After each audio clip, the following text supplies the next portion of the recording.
Hi everyone. If you don't know me, my name is Alex, and I battled anorexia for a few years, and then I struggled with like obsessive exercising and just really low self-esteem and low body image.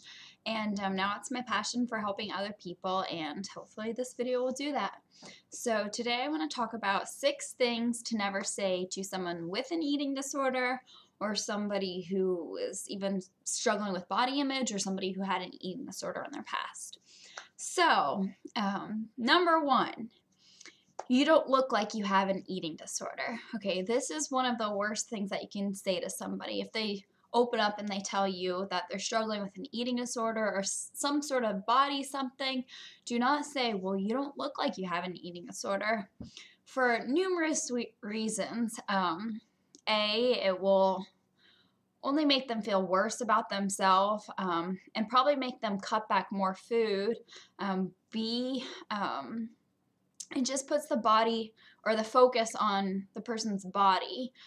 So with somebody with an eating disorder, you never want to put focus on that person's body, because a lot of times eating disorders are much more than just body or how they look. A lot of times it's very psychological, with worth and control.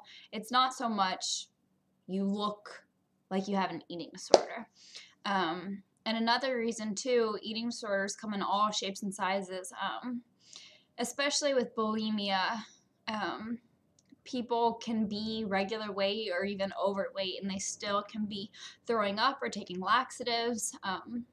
So saying you don't look like you have an eating disorder is one of the worst things that you can say. Okay, sorry, I went on a little ramble there. Number 2, I wish I had an eating disorder. It sounds absolutely bizarre that some people say that, but eating disorders have almost been glamorized in our society. People like Kate Moss, the famous saying, nothing tastes as good as skinny feels.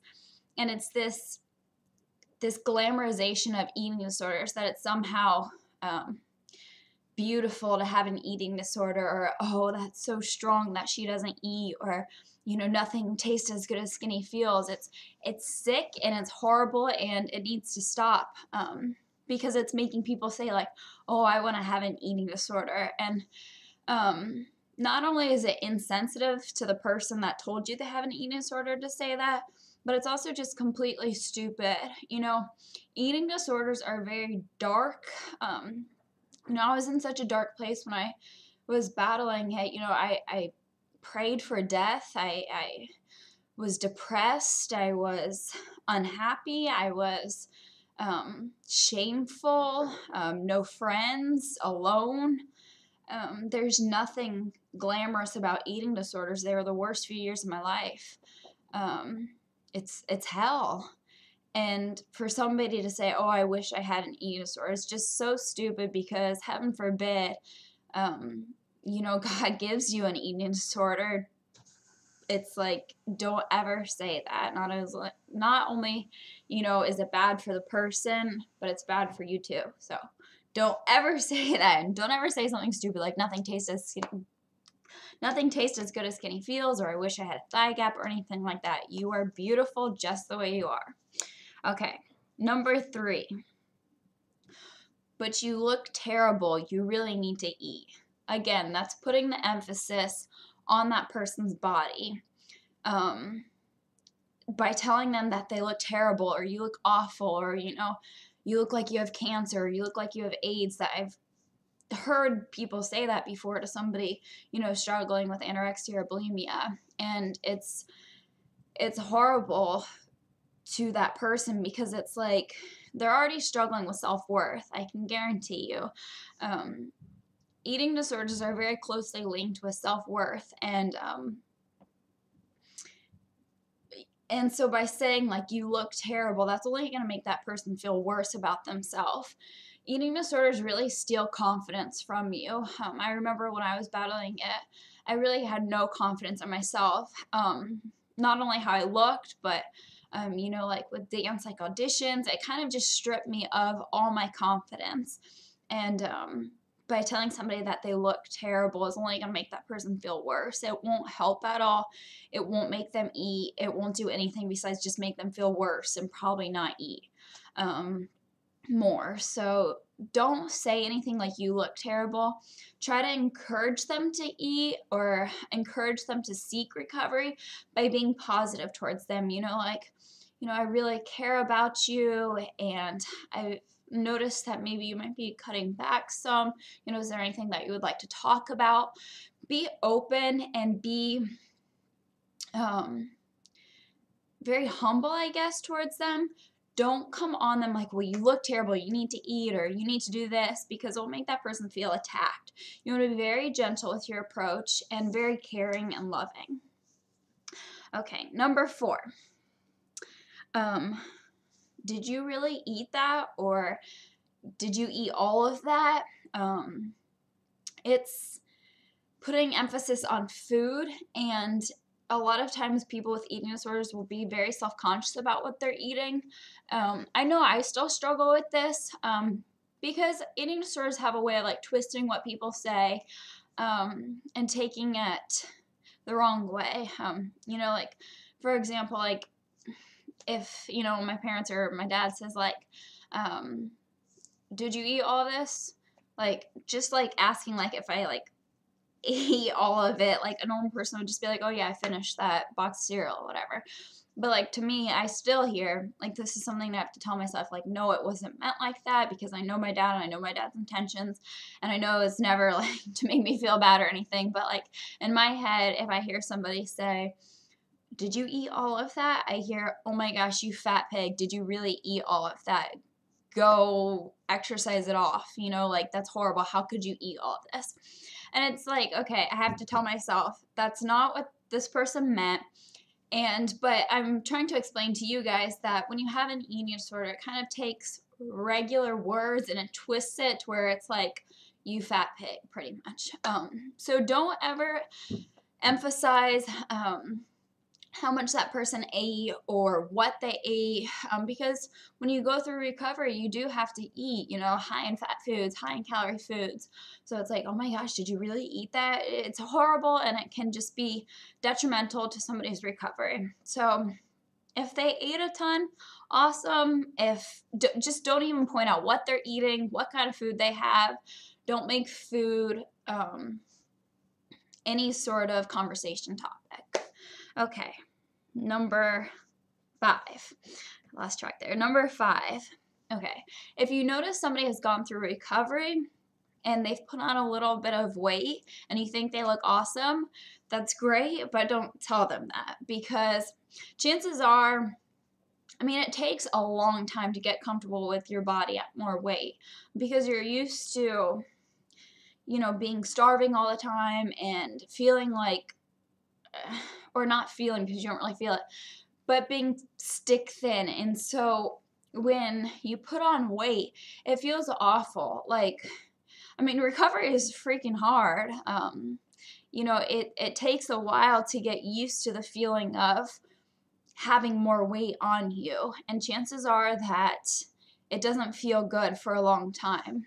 So number 5 is like, wow, you've put on weight. You look awesome.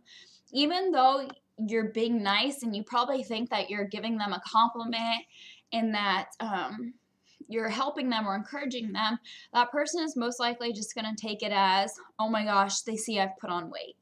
And they're not going to take that as a good thing at all. So I guess a better way would be like, I'm so proud of you. You are so brave, you're so courageous, you are so strong beating this eating disorder. Focus more on their personality traits that it's taking to overcome this, and like emphasize that you're proud of them and that you love them and that you care for them and you are there for them, not you look great. Because again, that's putting the emphasis on look, and we just want to avoid that with eating disorders. It's not about how that person looks. It's about, the personality. Because I can tell you, beating an eating disorder is so difficult. Just like, it's like any other addiction, beating drug use or, alcoholism, anything like that. So it takes a lot of strength. So focus on that person's strength and their personality. Okay, so don't ever say you look awesome that you've put on weight. Okay. Last one, number 6. And there's so many more of these. I could keep going on and on, but just for time's sake here, hopefully I haven't lost you. Hopefully you're still watching. So number 6. Well, why can't you just eat? Okay, this is horrible. Do not say this. Obviously, this is like with somebody that's still struggling or somebody going through recovery. I heard it quite a few times. Well, just eat. Okay, well, if it were that easy, I'm pretty sure we would have solved like eating disorders years and years ago. It's not that simple. You can't just say, well, just eat. Or, you know, I've heard this a lot. Well, just don't focus on it. It's so hard. Like, I can say, like, yes, that is actually really good advice to not focus on it, because the more that you do feed into the train of thought that's like, oh my gosh, I ate that. Oh my gosh, I can't believe that I did that. Oh my gosh, now I'm so fat. Look, I've already gained weight. Blah, blah. It's a downward spiral that just gets you going until you're at a point where it's just, you feel horrible and depressed and just angry at yourself. So anything like, well, just do this, or just do this, or just do this, it's very frustrating for that person, because it's like, it's going to cause a lot of anger and kind of resentment towards that person, because it's like, okay, well, gee, thanks for the advice. Like, yeah, it's that simple. There's nothing helpful that can come from it. It's not good advice. Imagine if you're struggling with something and it's so difficult and you've been battling it for years, and somebody says, well, why can't you just do this? You would feel like, okay, really, you haven't walked in my shoes. You have no idea what this is like. I can tell you that when you're first trying to overcome an eating disorder, you're battling an eating disorder, every food that you put into your mouth is calculated, is thought about. You know, I used to replay in my head all the foods that I ate, how many calories that would have been, how many calories I needed to burn in order to make it like, so it's not that simple as just eat. Recovery, you have to kind of retrain your brain, and it's that feeling of taking those thoughts where it's like, oh my gosh, I ate that, that's horrible, to retraining your brain like, oh my gosh, I ate that, I'm beating this eating disorder. And it's a whole psychological process. It's not as simple as just eating, because somebody with an eating disorder, eating has become so twisted that eating is hard work and eating is a struggle. So don't say just eat. You can encourage that person, like, I know this is going to be hard for you to eat this, but I know you can do this, and this is good for you, and this is fuel, and, you know, you'll feel so good, but like, you are taking one step closer to recovery from this eating disorder.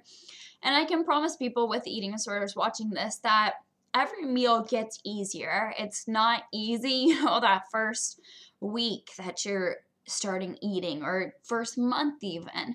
But once you start feeding your brain food, because what happens with an eating disorder is your brain gets so deprived of food that your brain stops functioning, right? I can go into the science of it, but I won't for now. But so the more that you start feeding yourself, your brain starts becoming normal again, and you start thinking normally again, and you start to be more comfortable with eating, to the point where, you know, I still now, you know, some days I'll feel guilty over eating, and I'll be like, wow, I shouldn't have ate that. And I'll start going down that process, but I just have to say, okay, Alex, stop. Tomorrow is a new day. You know, you had a treat today. You overindulged in chocolate, whatever, but it's okay. Tomorrow is a new day. And I'm able to say, okay, you know, just don't focus on that. But I'm trying to explain, because this is one of the most important things. So this is why I'm taking a while on this one. So don't tell somebody just eat, just don't focus on it. You know, just go take a walk. Don't ever say just do this, because it's not that simple. Eating disorders are complex and have to be treated that way. So those are my 6 for today, and I'll keep making videos. And if you have any like suggestions for videos or any advice or anything, this is my passion, and you know, this is I believe what God put me on this earth to do. And so yeah, so any help you want, I can try to help you. But hope you enjoyed this video, and just remember that you are a child of God first and foremost, and that your worth is found in Him and in Him alone. And once you realize that you are created by the creator of the universe, who formed every single part of your body and said, this girl is perfect or this guy is perfect, I'm going to, treasure them and love them, it kind of changes your whole perspective on life, because it's like, okay, the creator of the universe says I'm pretty awesome. Like, who am I to disagree with the creator of the universe? So just remember that you are treasured, you are sacred, you are loved, and you are beautiful. Bye.